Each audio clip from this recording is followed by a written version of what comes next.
all seen films or posters or propaganda of various kinds about this business of road safety.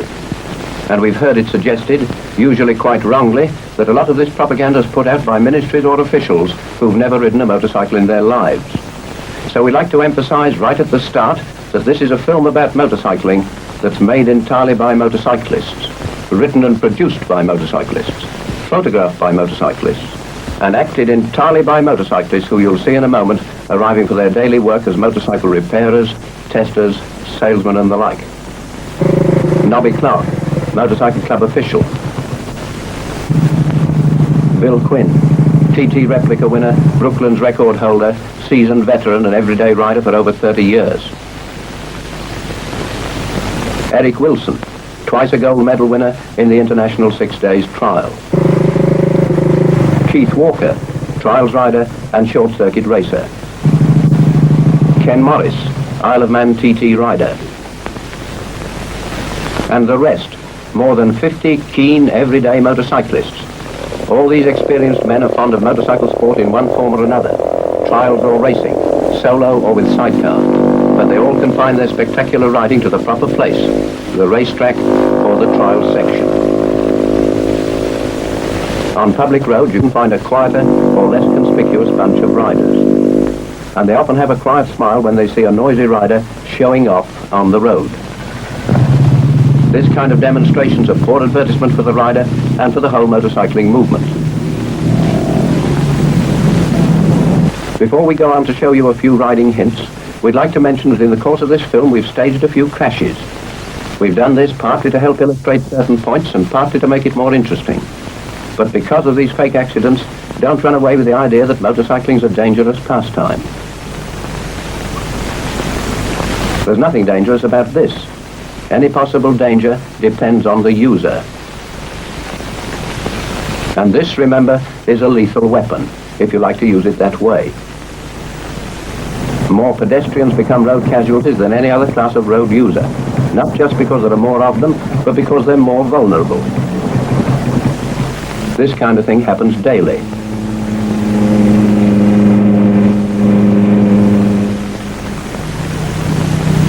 And the pedestrian usually comes off worse. Pedal cyclists and motorcyclists are vulnerable too, so it's up to them to take extra care to keep out of trouble.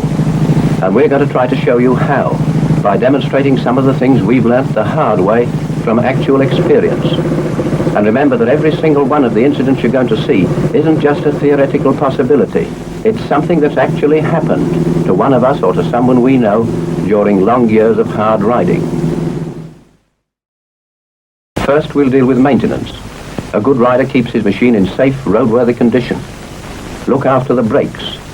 Keep both brakes in good adjustment. Take care of the control cables. Watch the brake cable here and replace it if it shows signs of fraying. Otherwise, when you pull it hard in an emergency, this is what's likely to happen. Watch the throttle cable too. We can remember nasty experiences when the throttle's stuck open, and we've learned to give regular attention to the cable and to renew it at the first signs of wear. A badly adjusted chain can cause a bad moment if it comes off and wraps itself round your rear wheel.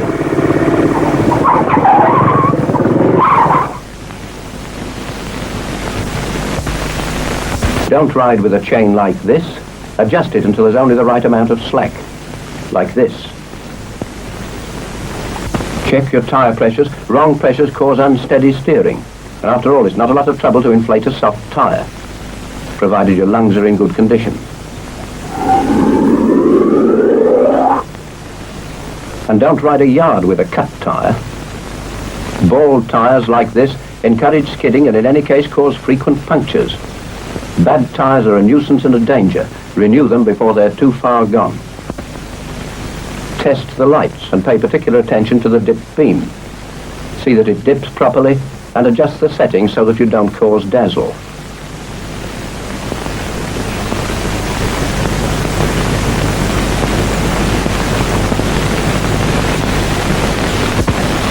Now a few points about clothing. The experienced rider invests in hard-wearing practical gear. No need to try to be glamorous like this. A good, strong, waterproof coat's the main essential, preferably on the large side, so as to tuck well in round the knees.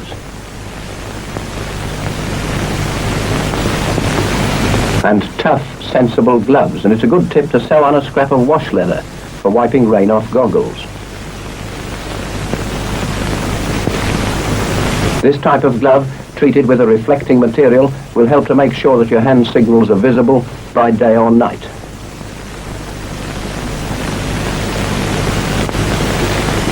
In really bad weather, these waders help to keep the shoes and trousers clean and dry.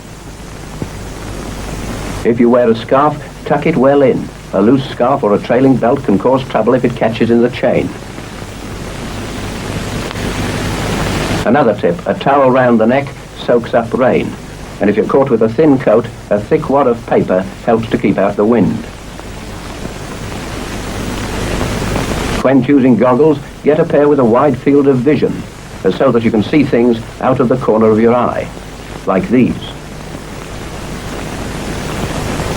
And quite apart from the obvious protection in an emergency, a well-made protective helmet keeps you warm and dry. For safety and comfort, this type of headgear is the choice of the expert.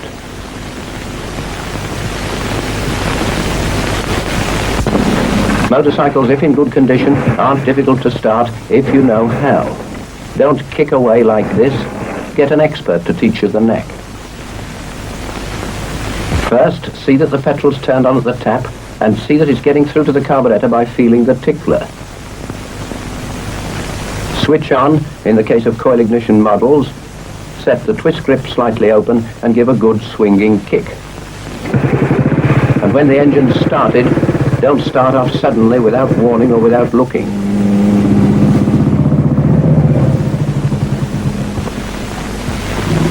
Look round and wait till it's safe.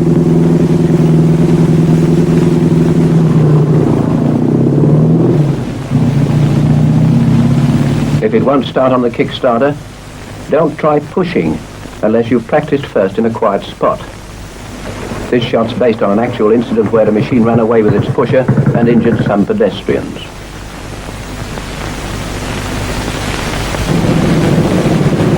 By clear hand signals and correct positioning of his machine in the roadway, the expert rider always makes his intentions obvious. Other traffic is never left in doubt. I am going to turn to my right is this, with a glance to make sure that it's safe to turn. Not this. A vague signal like this is all too common and it's worse than useless. I am going to turn to my left is this. Not this. I am ready to be overtaken is this. Not this. I am going to slow down or stop is this, and this signal is very often used wrongly. Use it sparingly. Here's a case where it's useful. The rider's telling traffic behind that he's going to slow down unexpectedly.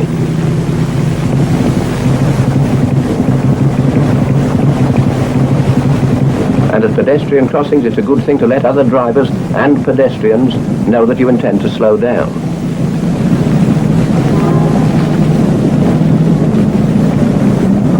But if you're pulling into the curb, this overtake signal is much more helpful. And this slowing down signal does not mean I am telling other drivers to slow down, as this young rider seems to think. There's no such signal. You'll notice that none of these signals in the highway code is an instruction to anyone else. They're all merely a signal of your intentions. That is the driver's intentions, not the passenger's. So please ask the passenger to leave all signals to you.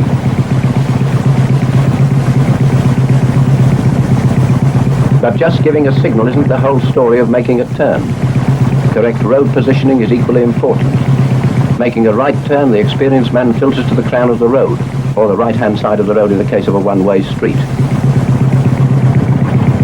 Leaving the left of the road clear for other traffic which may want to go straight on.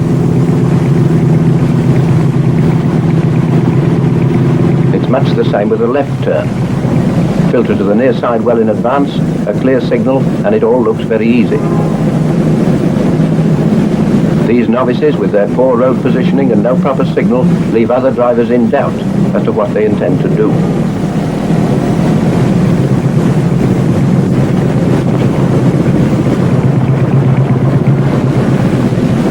crossroads or road intersections of any kind, the seasoned rider's always on his guard. But it's not only the major junctions that call for care. These minor crossings where there's nothing to indicate which is the major road are often more dangerous.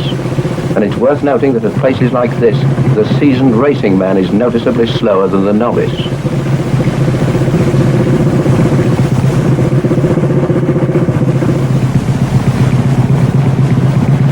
And make allowance for the fact that a driver of a closed van can't always see you, such as at this kind of junction where the motorcycle's on the van driver's blind side.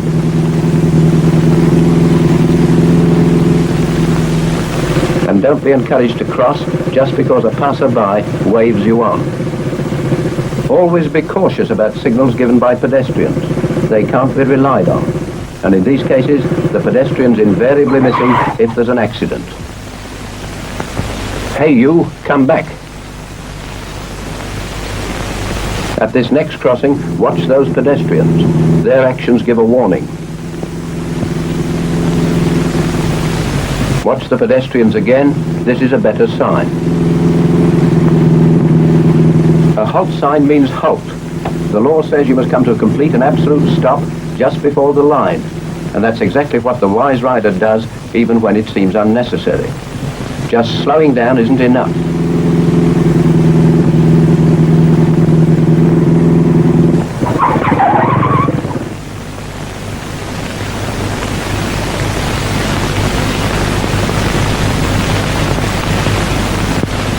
And when you're on the major road, keep a sharp eye on all side roads. Other drivers don't always halt when they should. And blaming the other fellow isn't much help. You don't see the experts shouting and bawling like this. Now a few points about overtaking. You can always pick out the expert rider by the smooth, easy and polished way in which he overtakes slower vehicles, without the least inconvenience to them, to approaching traffic, or to anyone behind. He waits for the right moment, glances behind, gives a warning, overtakes quickly and gets back to his own side. How is it that the seasoned rider always seems to know in advance whether it's safe to pass? Usually, as you can see from this slow motion shot, he positions his machine so as to get a better view of the road ahead, hanging back so he can see easily. Sometimes he can see by looking past the inside of the vehicle in front. In this case, he'd know that the bus is likely to pull out to pass the parked car. And sometimes he looks past the outside. Again, he'd know that the bus is going to pull out. Sometimes if the vehicle in front happens to be a saloon car, he can see through its windows. Another slow motion shot shows how the novice, by following too closely behind a big vehicle, can't possibly see the road ahead without pulling out, which is obviously dangerous on a narrower road like this. In any case, never ride too close on the heels of another vehicle. There's always the danger that it may pull up suddenly without warning. In emergencies, the driver has no time to signal. In this case, a child's run out after its ball. And here are a few examples of where not to overtake. On a blind bend, the brow of a hill, a humpback bridge,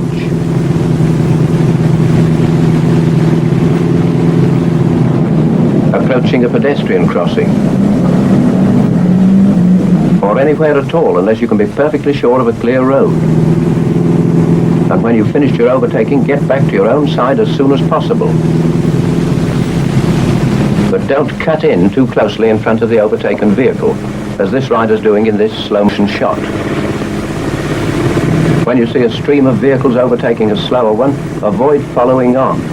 It may be safe for the leaders, but not safe for you.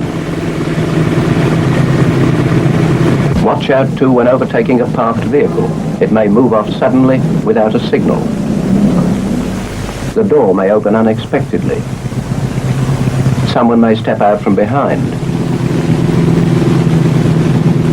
See how you can sometimes get a warning. Exhaust smoke shows that the engine's started. Or the driver makes a movement to open his door. In this next shot, feet underneath that far lorry warn us that someone may step out from behind. Now let's take a look at when the boot's on the other foot. when we're being overtaken by faster traffic. In this respect, the motorcyclist has a fine reputation for courteous and considerate driving. You don't often come across a motorcyclist getting in the way by hugging the crown of the road, like this selfish solo rider. More often he knows exactly what's going on behind, either by frequent glances over his shoulder or by fitting a mirror. A badly parked vehicle can be a nuisance and a danger, and here again the motorcyclist has a fine reputation for thoughtfulness and consideration, and usually remembers to pull off the road, like this. In spite of its small space, a badly parked solo can force other traffic to swerve out, sometimes with dangerous results. Even on a wide straight road, parking, and especially parking opposite another obstruction, is bad manners. Notice how the other vehicles have to veer outwards at this dangerous bottleneck. The experienced rider pulls off the road, even for a brief halt. In an emergency, parking on a disused footpath is better than staying on the roadway. But if you've a choice, use a proper lay-by. Incidentally, this shot also illustrates the spirit of comradeship for which motorcyclists are renowned.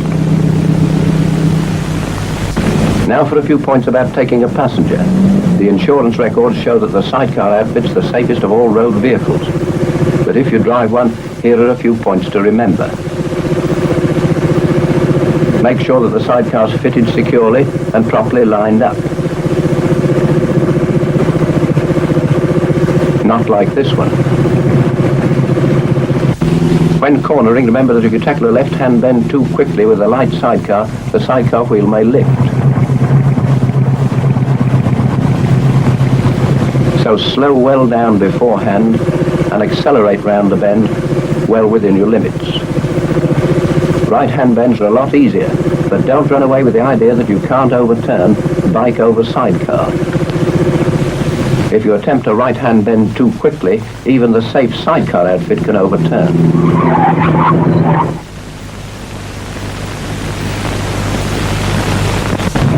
If you're going to take a friend on the back, don't attempt it without a proper seat.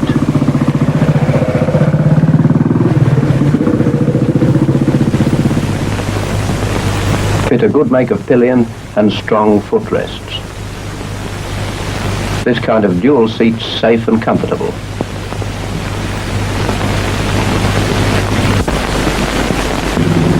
In busy streets, built-up areas of any kind, and even when passing isolated houses in the country, watch out for children. No matter how careful the parents are, the day must come when every child ventures alone into the roadway. And with all the training in the world, a child forgets all caution when running after its ball, or when chased in a game. You can't rely on any help from the child. Its safety is entirely in your hands. And this question of child accidents is yet another where the motorcyclist has a fine record. If you examine the police reports analysing 366 fatal accidents to children under 15, you'll see that only 2 were caused by motorcyclists. 2 out of 366, although a fifth of the vehicles registered are motorcycles. But even this very creditable figure still represents 2 young lives that might have been saved. So remember that although as a motorcyclist you belong to a body with a first-class reputation, you must spare no effort to maintain or even improve this fine record of child safety.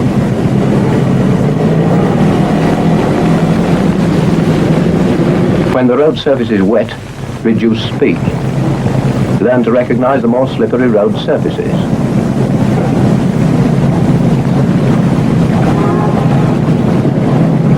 Watch out on wet stone sets, wood block surfaces, steel roadways,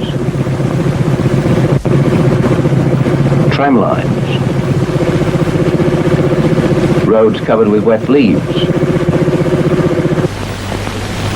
patches of oil, even when the roads are dry. Oily roads are often found at bus stops.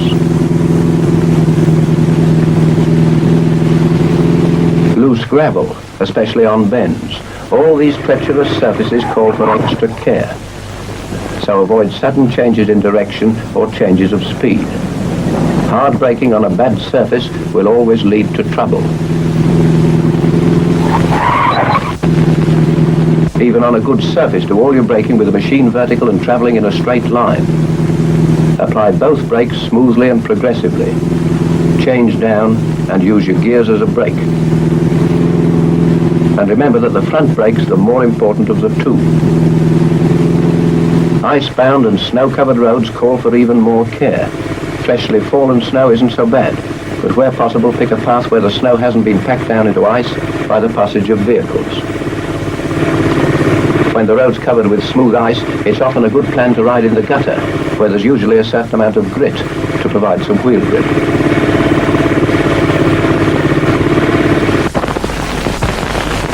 As soon as it begins to get dark, put on your lights. Try to be the first vehicle to light up rather than the last. Pilot light at first, but switch on to main beam as soon as you can't see perfectly. And this brings us to a very important warning to all riders. We've come across countless cases of vehicles running into the back of unlighted lorries. Cyclist with no rear lamp. Pedestrians often darkly clad. Don't let this happen. When you can't see, switch on more light. If you still can't see, reduce speed. Drive within the range of your lights. You'll often come across this sort of thing. And if you're not, it's no use saying he should have had a light. Some of them don't have lights, and you'll meet them eventually. In any case, there'll be no light showing here or here. So use your headlamp, but don't cause dazzle. Turn on to dipped beam when other vehicles approach. And when dipped, use even more care. If you're dazzled and can't see, slow down. Stop if necessary. Even when there's street lighting, watch these dark pools. If in doubt, switch on more light. So long as you're running on dipped beam, don't be put off if other drivers flash their lights. Remember the tragedy of Britain's worst road accident. When it's very late, don't treat deserted city streets with contempt. This is just the time when you'll meet people taking chances.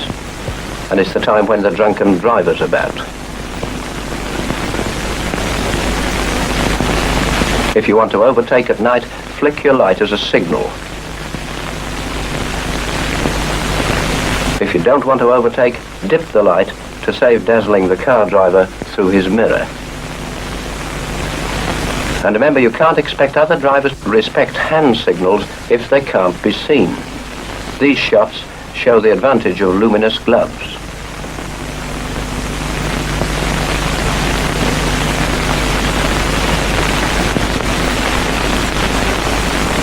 And remember, if you see a light like this, it may be a solo motorcycle. But give it a wide berth, for it may be something much bigger, with one lamp faulty. At night, and especially in fog, these cat's eyes are a boon, and we wonder how we ever managed without them. On a foggy night, keep well to the left. You may meet vehicles astride the line. On a dark, foggy night, use a well-dipped headlamp. And switch on that dipped headlamp if you strike fog during the daytime. Pilot lights are useless. You can't see them until long after you've seen the vehicle itself. This Solo has a pilot light on. Whereas this headlamp gives ample warning of approach, long before the dark bulk would have come into view if he'd had a pilot light only. Motorcyclists have always been renowned for their courtesy and consideration, but here are a few reminders for the novice. If you hear the bell of a fire engine or ambulance, give the driver a clear road. Pull in and stop if necessary. This is the kind of view the ambulance driver often gets.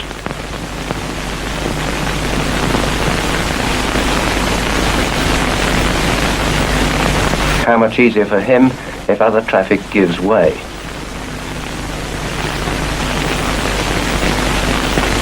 If you see a heavy lorry pulling up a hill, give way if need be. If you force the driver to slow down, he may have difficulty in getting his heavy load underway. In the same way, give way to horse-drawn traffic. When passing horses, make as little noise as possible so as not to startle them. And make allowances for the drivers of invalid carriages or anyone else in a difficulty. If you want to know the way, don't ask a point-duty policeman. Find someone else to ask.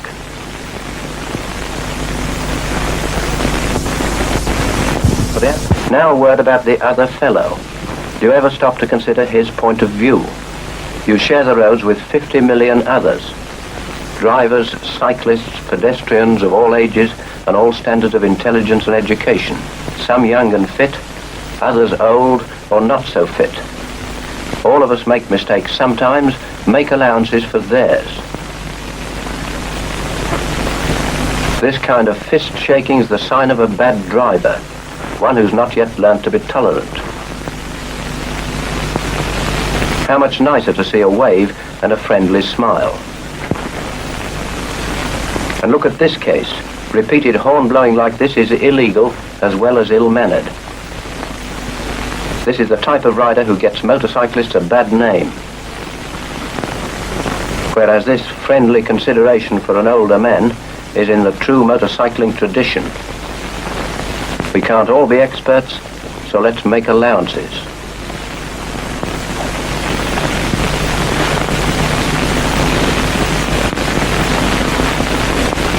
One final word.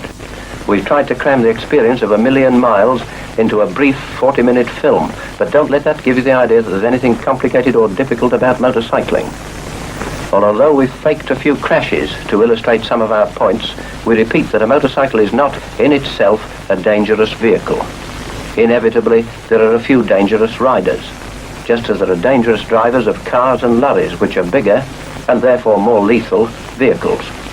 But by applying a little care and thoughtfulness and common sense, you'll find motorcycling a safe, healthy, and economical means of transport. Good luck and safe motorcycling.